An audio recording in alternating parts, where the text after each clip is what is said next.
கிறிஸ்துவுக்குள் உடன் பங்காளிகளும் உடன் வேலையாட்களுமாய் இருக்கிற உங்கள் யாவரையும் ஆதியும் அந்தமும் முந்தினவரும் பிந்தினவருமாய் இருக்கிற இயேசு கிறிஸ்துவின் இனி நாமத்தில் நான் உங்களை வாழ்த்தி வரவேற்கிறேன். நாம் கரத்தில் இருக்கும் வேதாகம புத்தகம் ஒரு வெளியேறப்பட்ட சுரங்கம். அந்த சுரங்கத்திற்குள் நாம் இறங்கி வைரம் வைடூரியம் போன்ற பொக்கிஷங்களையும் புதையல்களையும் எடுத்துக்கொண்டு வர வேண்டும். நம் வேதாகம புத்தகம் ஒரு ஜீவ ஊற்றுள்ள கிணறாக இருக்கின்றது.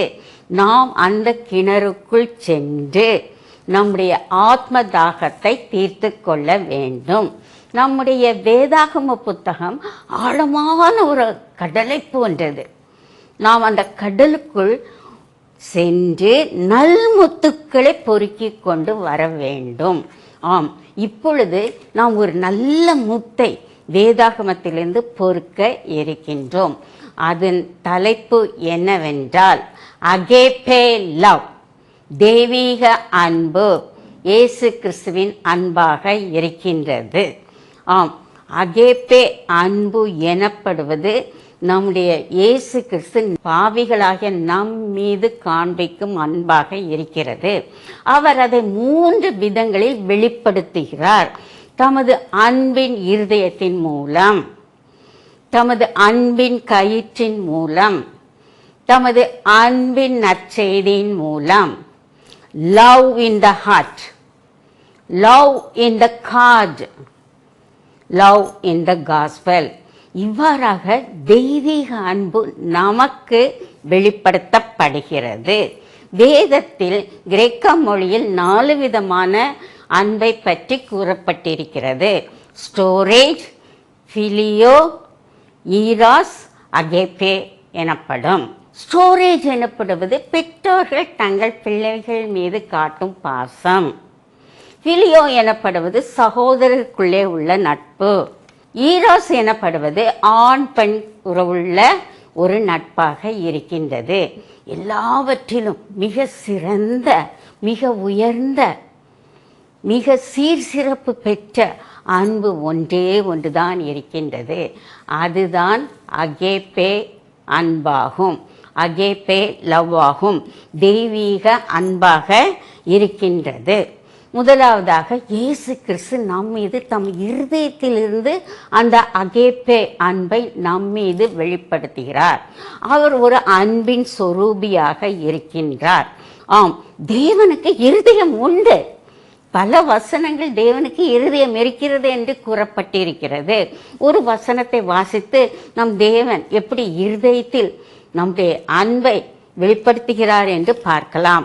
ஆம், ஆதியாகமம் 6:6 இவ்வாறு கூறப்பட்டிருக்கிறது.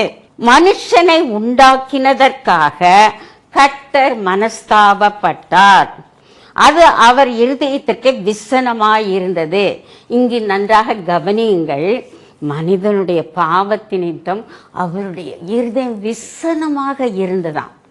ஆனால் இதே இருதயம் நாம் அவருடைய பிள்ளைகளாக இருக்கும் பொழுது அவர் இருதயத்தில் பூரிப்பாகி மகிழ்ந்து களி கூறுகிறார் என்று வசனம் கூறுகிறது. எனவே தேவனுக்கு இருதயம் உண்டு. அந்த இருதயத்தின் மூல் தன்னுடைய அன்பின் நிமித்தம் நம்மீது மகிழ்ந்து களி கூற கடவர், அல்லது நம்முடைய பாவத்தின் நிமித்தம் விசனமாக இருதயத்தில் இருப்பார் என்று வசனம் கூறுகிறது. மற்றொரு வசனத்தை நான் உங்களுக்கு வாசிக்கிறேன். எசேக்கியேல் 28:2 இவ்வாறு கூறப்பட்டிருக்கிறது. உன் இருதயத்தை தேவனின் இருதயத்தை போல் ஆக்கினும் நீ மனுஷனே அல்லாமல் தேவன் இல்லை என்று கூறப்பட்டிருக்கிறது.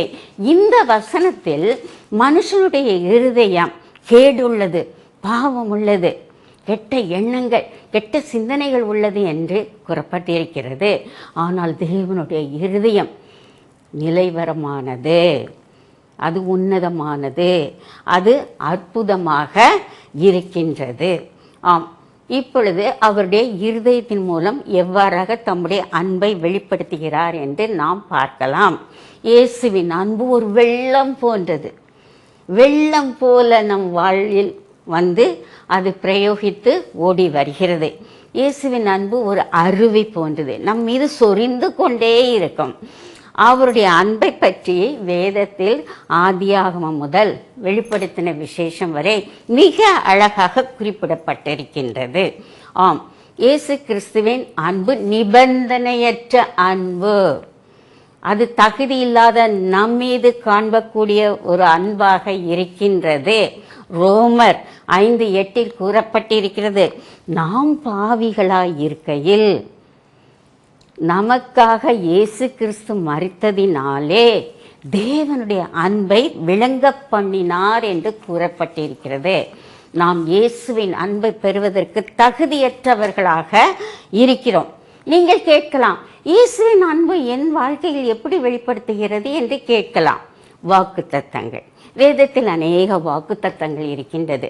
அந்த வாக்குத்தத்தங்கள் நிறைவேறும் பொழுது அவருடைய அன்பை நாம் உணர முடிகிறது.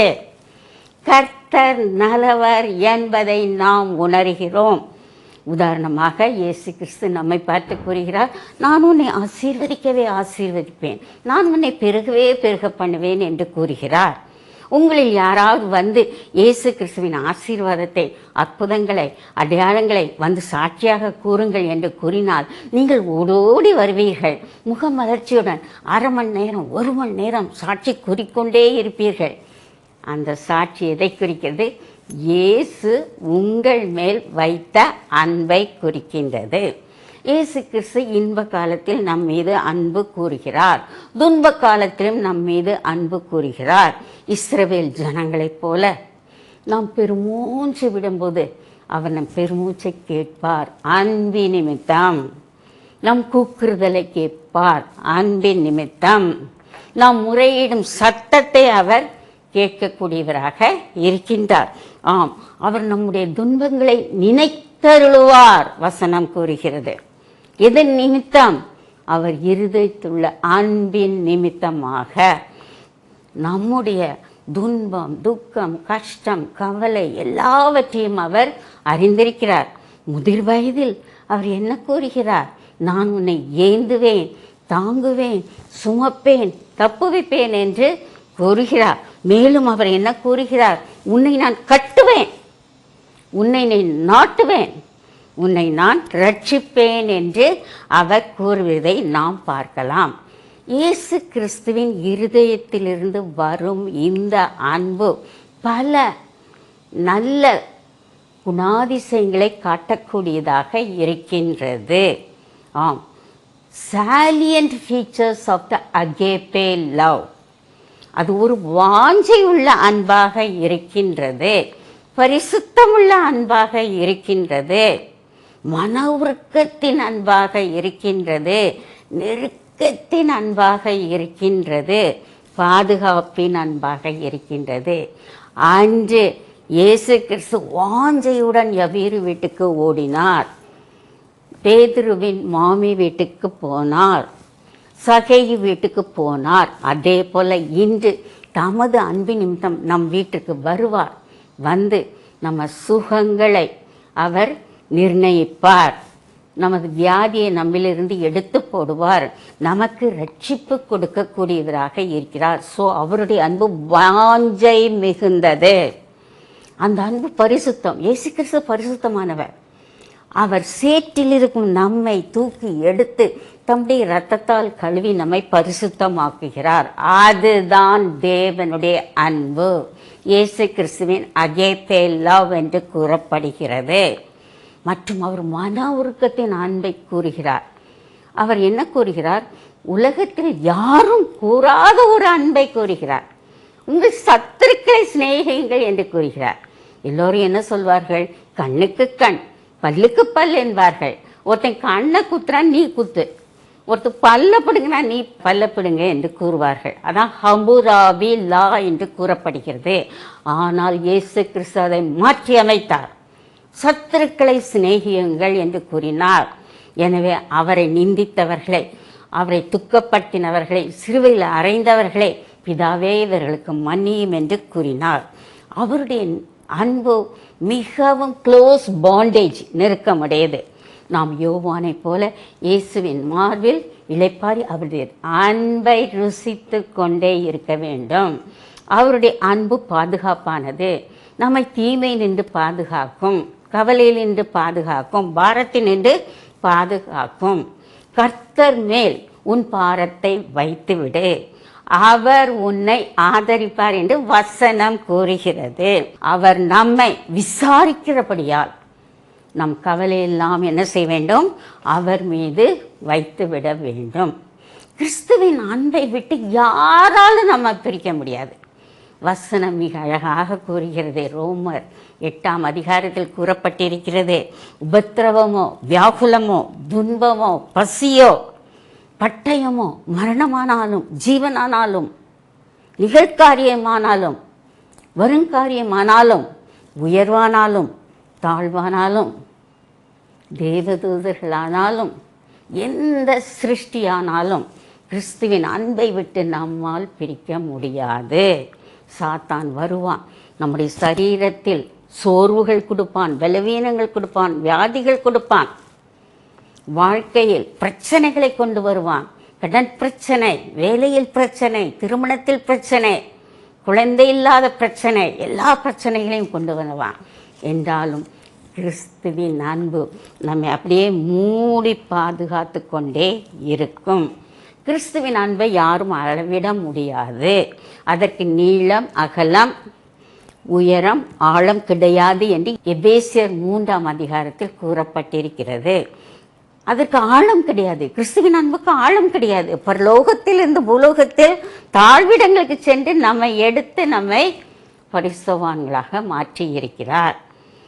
அதற்கு அகலம் கிடையாது. இயேசு கிறிஸ்து என்ன சொல்கிறார்? எந்த ஒரு பாவியும் நான் புறக்கணிக்க மாட்டேன். அதற்கு நீளம் கிடையாது.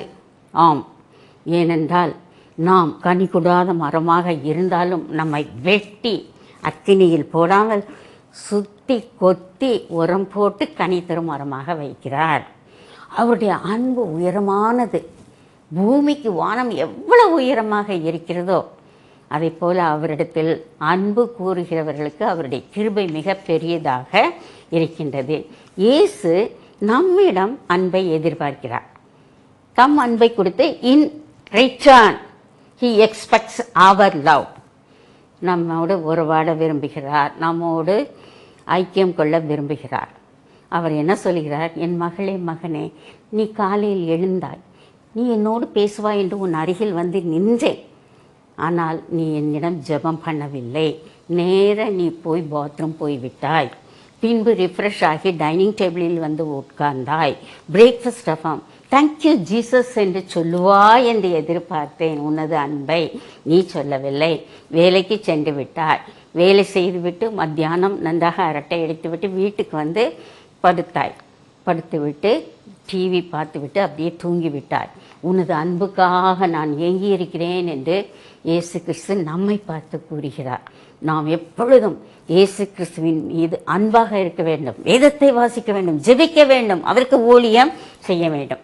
இரண்டாவது, அவர் அந்த அகேப்பே லவ்வை எவ்வாறு வெளிப்படுத்துகிறார் என்றால் லவ் இன் த கார்ட், அதாவது அன்பின் கயிற்றின் மூலம் வெளிப்படுத்துகிறார். இதை ஒரு வசனம் வாசிக்கிறேன், அதை நீங்கள் கேளுங்கள். ஓசியா 11:4 மனுஷரை கட்டி இழுக்கிற அன்பு நிமித்தம் கயிறுகளால் நான் அவர்களை இழுத்தேன் என்று கூறப்பட்டிருக்கிறது. ஆம், இயேசு கிறிஸ்து அன்பின் கயிறால் நம்மை கட்டி இழுக்கிறார். ஆபிரகாம் ஒரு பரதேசியா இருந்தான், அங்கு இங்கு போய்கொண்டே இருந்தான். அவரை அன்பின் கயிறினால் கட்டி இழுத்து தன்னுடைய சிநேகிதனாக்கி கொண்டார். அனுதினமும் அவருக்கு தரிசனமானார். யோனாய் தேவனுடைய சமூகத்தை விட்டு ஓடினான். மீன் இந்த அன்பின் கயிறை போட்டு கட்டி இழுத்தார். பவுல் ஒரு டெரரிஸ்டாக மாறினான். ஒளி என்ற ஒரு அன்பின் கயிறால் அந்த தமஸ்கு தெருவில் அவனை கட்டி இழுத்தார். பேதுரு 3 தரம் மறுதலித்தான். இயேசு கிறிஸ்து ஒரு கனிவான பார்வை, அதுதான் அன்பின் கயிறு. இதே போல நமக்கும் அன்பின் கயிறை கொடுத்து அவர் கட்டி நம்மை அவரோடு கூட இழுத்து கொள்கிறார். உலகத்தில் சில காரியங்கள் சில நாட்கள், சில வினாடிகள், சில நேரங்களில் தானே இருக்கும். பர்ஃப்யூம் எடுத்துக்கோங்க, போட்டு ஒரு 5 hours மாயமாய் போய்விடும். அழகை எடுத்துக்கொங்கள், அழகு மாயை, அது நிலைக்காது. வாலிப பிரபயத்திலே போய்விடும். அதே போல் நம்முடைய பணம், செல்வம், சீர் சிறப்பு சில காலம் இருக்கும், போய்விடும். மனுஷருடைய அன்பை எடுத்துக்கொள்ளுங்க. நம்மகிட்ட பணம் இருக்கிற வரைக்கும் பக்கத்தில் இருப்பாங்க, இல்லைன்னா கெட்டகுமாரன் போகிற ஒரு கீக்கு கொடுத்துட்டு ஓடியே போயிடுவாங்க. இயேசு கிறிஸ்துவின் அன்பு மாறாதது, நிலையானது. அநாதி சிநேகித்தால் உன்னை நான் சிநேகித்தேன், காரணித்தால் நான் உன்னை இழுத்துக்கொண்டேன் என்று கூறுகிறார். இந்த கயிறு எப்படிப்பட்டது? அன்பின் கயிறு. அது ஒரு தத்தெடுக்கும் கயிறு, புத்திர சிவகாரம் உடைய கயிறாக இருக்கிறது. அப்பா பிதாவே என்று கூப்பிட்டு புத்திர சிவகாரத்தை கொடுக்கும் கயிறு தான் இயேசு கிறிஸ்துவின் அன்பின் கயிறு.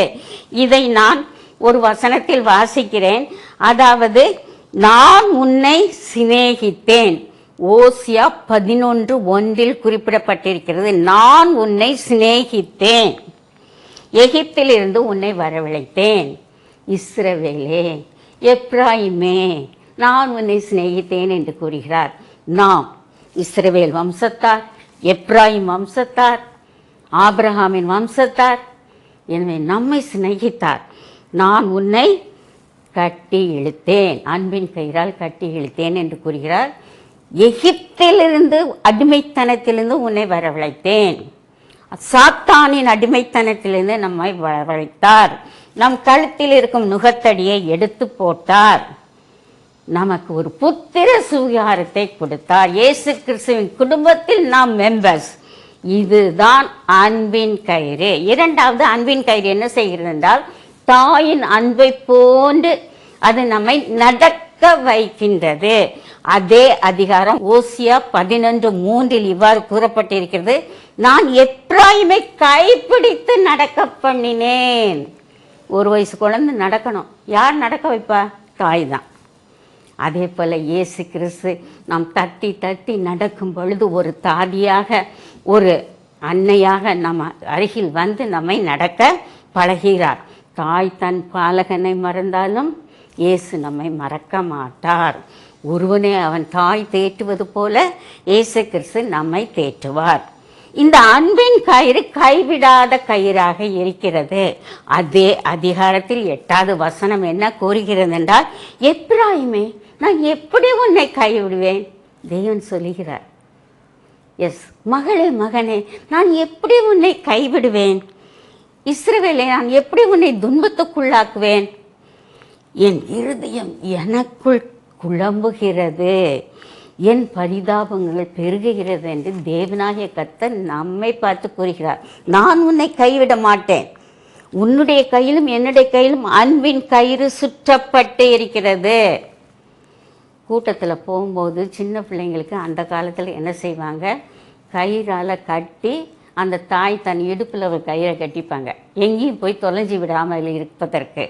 அதை போல இயேசு கிறிஸ்து தம் அன்பின் கயிற்றால் நம்மை கட்டி வைத்து கொண்டு அவர் பக்கத்திலே வைத்திருப்பார்.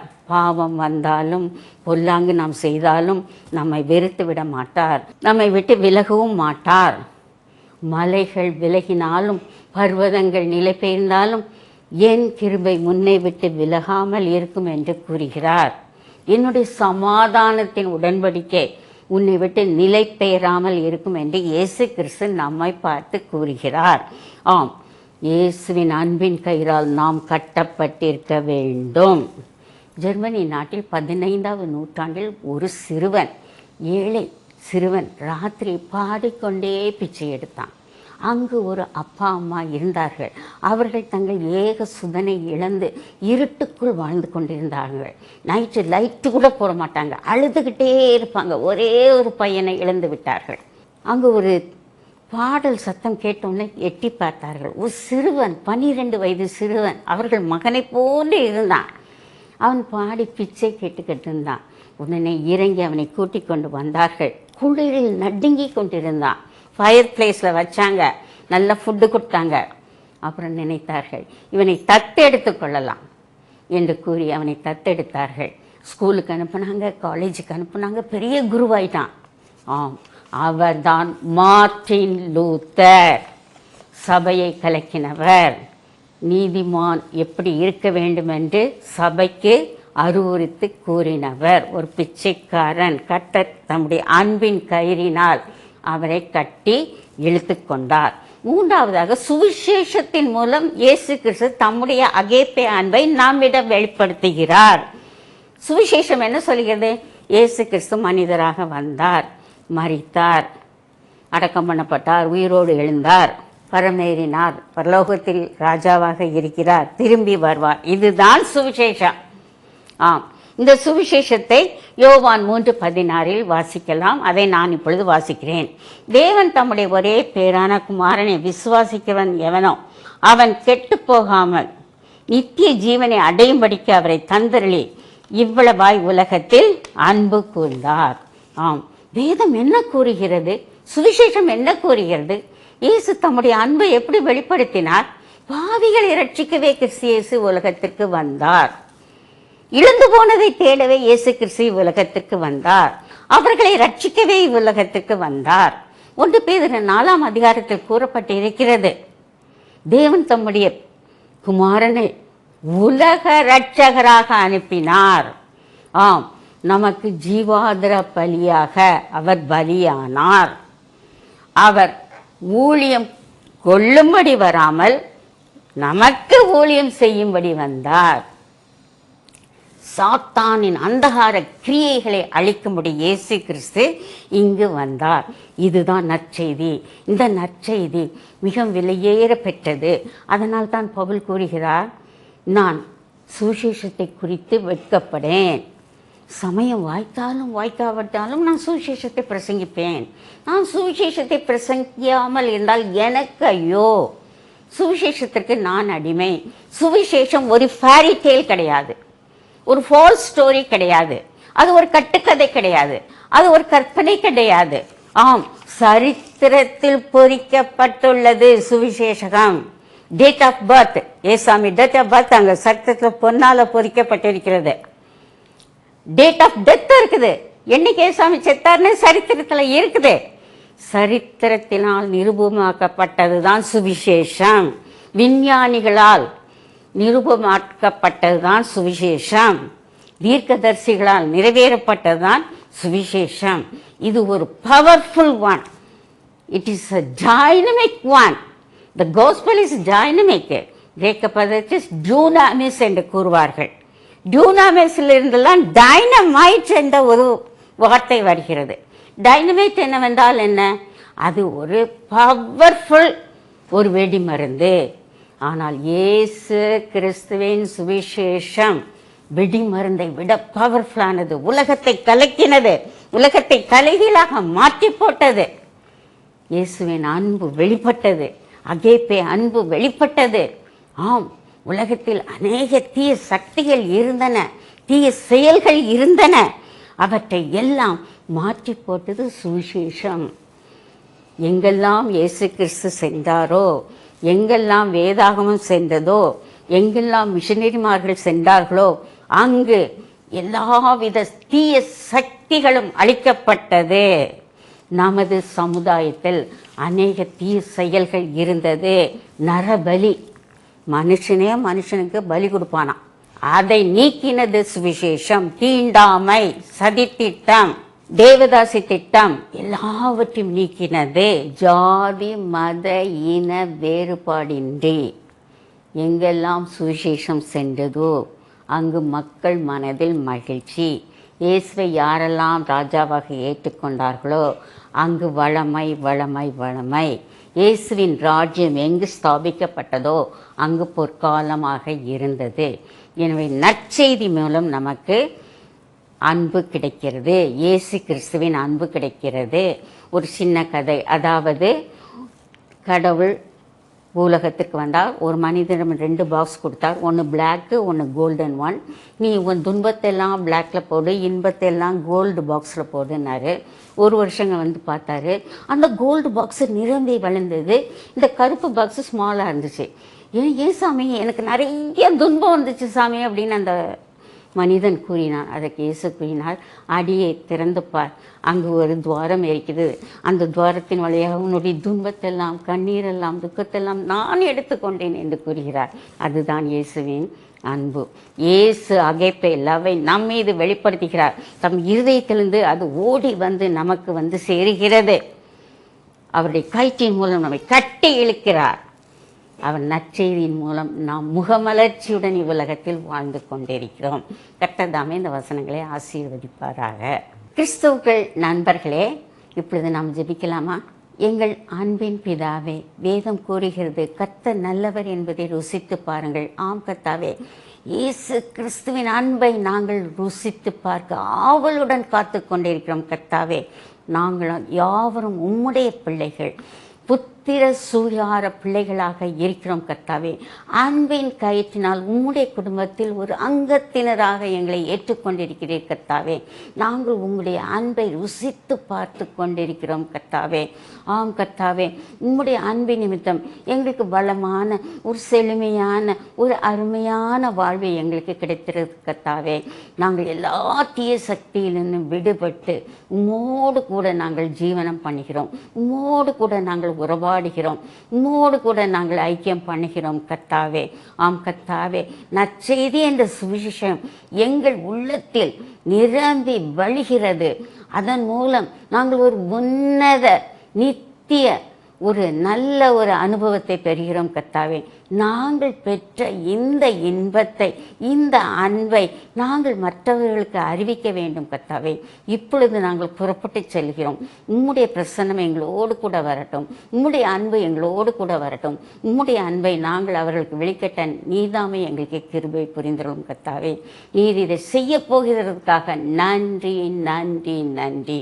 எங்கள் எல்லா விண்ணப்பங்களையும் இயேசுவின் இன்ப நாமத்தில் கேட்டுக்கொள்கிறோம். கர்த்தாவே, ஆமென் ஆமென். நானும் என் வீட்டாருமோ வென்றார் கர்த்தரையே சேவிப்போம். நீயும் சேவிப்பாயா? நீயும் சேவிப்பாயா?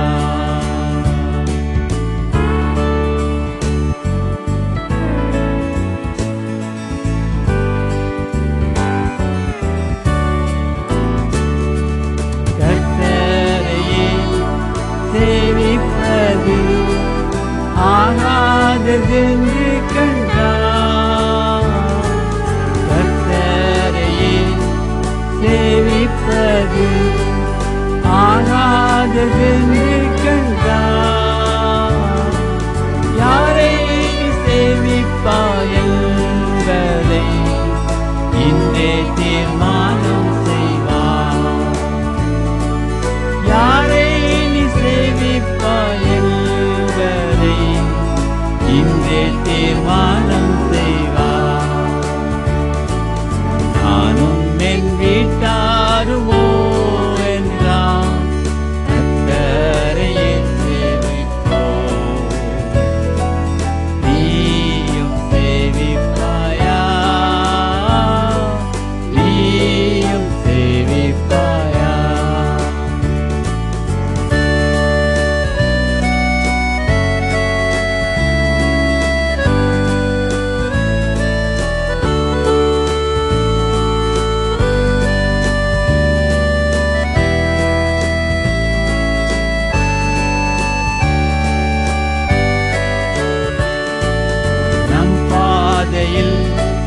காப்பாற்றியே கர்த்தர் நடத்தினாரே.